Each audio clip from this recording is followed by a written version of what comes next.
Olá pessoal, tudo bem? Hoje eu quero falar de um tema muito importante e aproveitar algo que está em pauta. Dia 23 de fevereiro, o STJ estava julgando o rol de exames e consultas da ANS, Agência Nacional de Saúde Suplementar. O que isso quer dizer? Essa votação, essa análise é para avaliar se esse rol é taxativo, isso quer dizer que só vai ser coberto pelo plano de saúde aquelas enfermidades ou aquelas consultas estabelecidas nesse rol, ou se é exemplificativo, que quer dizer o quê? Que é ali só um exemplo, que podem ter outros exames e consultas que não constam nessa lista. Então isso foi para a pauta dia 23, mas pediram vista porque houve uma manifestação popular, o pessoal foi lá, pressionou e acabou fazendo o STJ recuar um pouco em relação a isso. Nós temos uma dificuldade porque tem muitas famílias que têm no plano de saúde um amparo necessário e tem consultas que, se o rol for taxativo, praticamente deixarão de ser cobertas.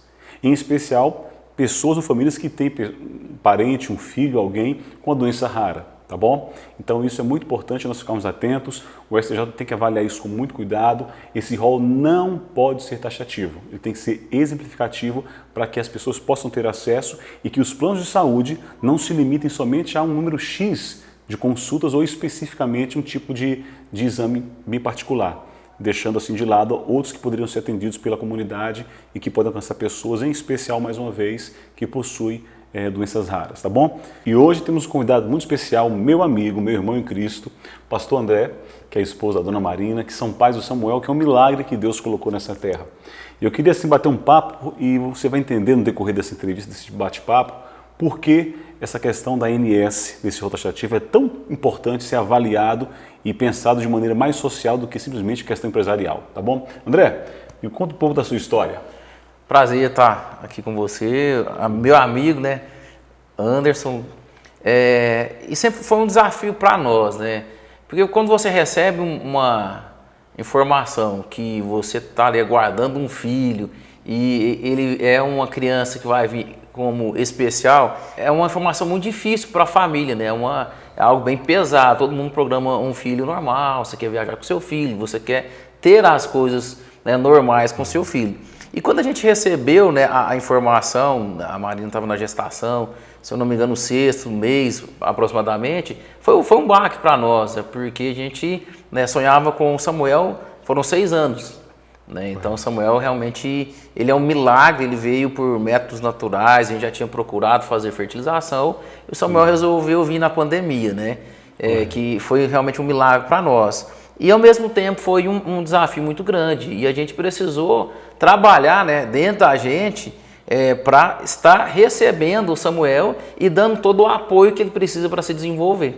Então ele nasceu com 34 semanas, nasceu prematuro, ele nasceu, né, já vinha ali quando fez a ultrassom, já veio ali algumas malformações nos membros inferior e superior, alguns giros no cérebro dele não foi formado, o cerebelo, a metade do cerebelo dele não foi formada e era um negócio muito vago, porque a gente não sabia, e aí, o que vai ser o Samuel?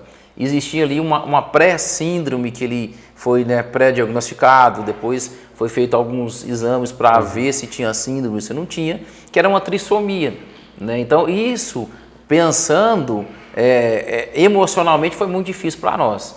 Mas a gente viu, né, o Samuel rompendo os milagres. Né? Hoje ele está com 1 ano e 3 meses, para a graça e a glória de Deus, venceu uma série de desafios. Né? A gente, ao decorrer, vai falar um pouquinho desses desafios, e como foi importante, né, a gente preparar, a gente estudar, entender algumas demandas que não é muito claro para nós. Então, nós entramos no mundo, antes, muito diferente do nosso. Correto. Né? É um mundo onde a gente não conhecia, porque eu sou analista de sistemas, a Marina é engenheira química e professora hoje, então é um mundo muito diferente. A gente precisou, né, trabalhar isso dentro da gente, que foi a questão, né, emocional, para estar preparado, para dar suporte para o Samuel, mas também a gente teve que pesquisar bastante, ler muito. Né? O filho em si, ele traz algumas mudanças na família. E no caso do Samuel, como se nos passou aqui, foram mudanças um pouco mais drásticas, mais fortes, mais pesadas, até pelas necessidades que ele possui. O médico deu algum diagnóstico preciso, falou sobre tempo de vida, alguma coisa nesse sentido para vocês? A primeira o pré-diagnóstico foi feito ali, né, um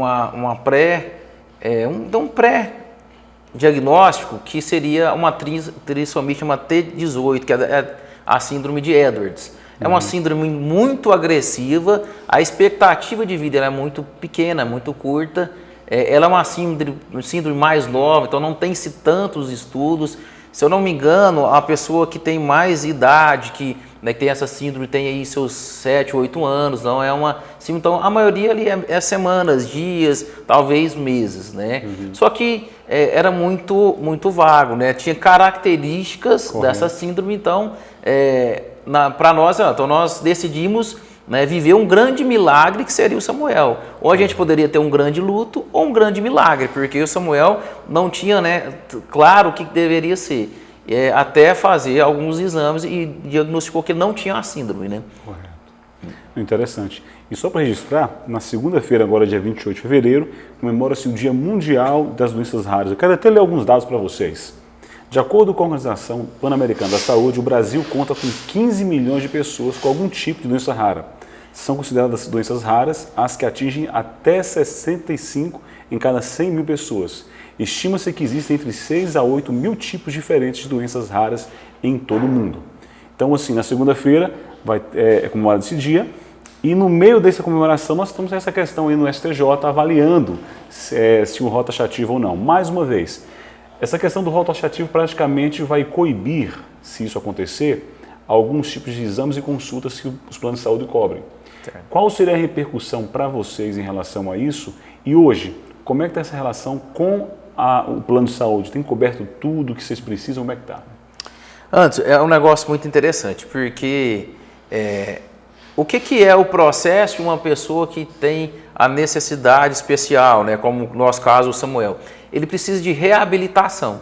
Por quê? Como o cérebro dele não foi formado por completo, ele tem um atraso, né, um retardo no aprendizado, em desenvolver algumas questões motoras.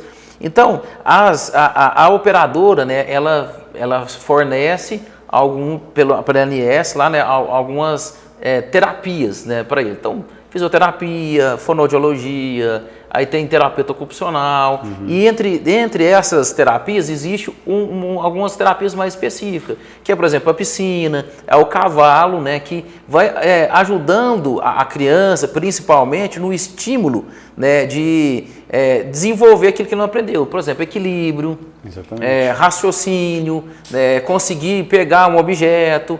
Ou seja, cada caso específico, né, cada síndrome, ela ataca uma área do corpo, então ela precisa dessas reabilitações, como alguns exames, por exemplo, para identificar qual que é a síndrome. Isso tudo é importante para dar uma expectativa de qualidade de vida, no caso do Samuel, né, a gente tem uma qualidade longa de vida. O Samuel, ele tem, né, se desenvolvido, e um dos sucessos do Samuel hoje é porque ele está sendo atendido, né, com fisioterapeuta, fonoaudiólogo, né. O Samuel hoje ele usa uma traqueostomia, ele fez uma traqueostomia com 15 dias de vida, foi a primeira criança, né, pelo plano de saúde que a gente tem, fazer uma traqueostomia porque ele não conseguia respirar sem o tubo, então ele já nasceu sendo entubado. Ele não desenvolveu a deglutição, então ele tem os estímulos para ele aprender a engolir, a mastigar. Então ele usa uma sonda de gastrostomia, e fora que ele não, né, a perninha dele tem problema, ele precisou de várias terapias. Correto. E quando a gente olha para um cenário desse, né, que está no dia 23 para ser voltado, para retirar algumas terapias, alguns exames, para quem está do lado, né, que tem uma pessoa que tem essa necessidade, para nós é muito triste, é muito frustrante, é mais um desgaste que a gente vai ter, porque você fala, olha, a gente pode investir, todos os médicos que atendem falam, olha, invistam o que vocês puderem na vida do Samuel, porque ele tem apenas 1 ano e 3 meses, a neuroplasticidade do Samuel, né, ou da criança, principalmente até os 6 anos, ela é muito grande, então existem algumas coisas que talvez para uma pessoa de 40, 50 ou mais anos, ele não conseguiria, o Samuel conseguiria. E quando a gente olha para um cenário desse, que pode ser que vai retirar, isso é muito frustrante, é muito triste, né? Então, isso também pode gerar um risco de vida, de morte, exatamente, no caso do Samuel, né? Eu acho interessante, e aí mais uma vez nós temos que entender que, eu entendo, nós temos questões econômicas sim que influenciam, mas pensar no bem-estar social e daqueles que precisam é importante. Por isso a gente quer fazer um apelo ao STJ, que avalie isso com muito carinho, os ministros pensem isso com muito carinho.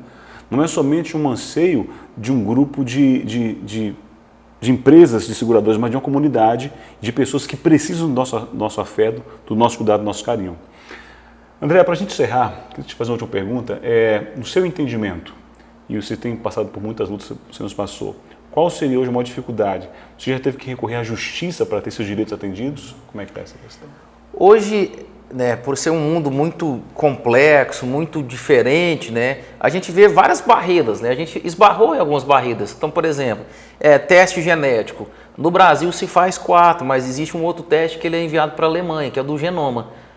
E é uma dificuldade, porque o valor é caro, pouquíssimas pessoas têm a condição financeira de pagar, porque ele é muito caro. A gente esbarra, por exemplo, a maioria das operadoras, elas negam. Né? Então, assim, o que isso impacta na vida de uma pessoa? Se eu não sei a síndrome, para que lado que a pessoa vai ser reabilitada? Complicado. Então, a gente tá falando, né, dessa barreira. A barreira, por exemplo, da disponibilidade de algumas coisas que são necessárias para a criança ou uma pessoa portadora de deficiência. Então, por exemplo, alimentação é uma alimentação especial. A gente já chegou a pagar em leite mais de R$250 numa latinha de 400 ml, 400 gramas, perdão, de leite. Agora você imagina quantas latas se precisam por dia. A gente não tem apoio do Estado. Correto. A operadora, ela nega, a primeira coisa que ela faz é negar. Ela dá muitas vezes, né, para essas crianças o básico. Olha, você tem essa, mas não é só isso. Né? Alimentação, alguns médicos especialistas. A ANS fala que, né, ela pode atender com um tipo de médico, mas criança especial, uma pessoa especial, ela precisa de alguém especialista para conseguir diagnosticar. É sempre uma batalha, você tem que brigar, você tem que ir ou na justiça, ou sentar, conversar muito, porque a gente está falando de uma vida de uma pessoa. Exatamente. A gente não está falando de um objeto, é uma pessoa que precisa de alguém especialista que já teve a experiência para ajudar essa pessoa a desenvolver. É ter uma perspectiva e uma qualidade de vida. Então, a gente esbarra muito nisso, né? Algumas vezes também material. Por exemplo, o Samuel tem uma traqueostomia e uma gastrostomia, né? Então ele precisa de sonda de aspiração, ele precisa de um acompanhamento de enfermagem, ele precisa de pessoas específicas com habilidades específicas que vai além do cuidado do pai, do cuidado da mãe, para dar a ele uma segurança de vida. Nós estamos aí no meio de finalizando, se Deus quiser, uma pandemia, e o Samuel ele nasceu no meio de uma pandemia. Correto. Então, as vias aéreas dele, no caso dele, por exemplo, ela estava totalmente desprotegida. E a gente precisa, né, de materiais específicos, são materiais estéreis, né, são materiais mais caros. Uma bomba, por exemplo, de infusão, é uma bomba mais cara. Né? Então, às vezes a gente conhece vários pais, a gente montou um grupo de pais para poder ajudar, né? A gente vai pesquisando, vai se ajudando, porque tem pessoas que, não, por exemplo, não tem remédio.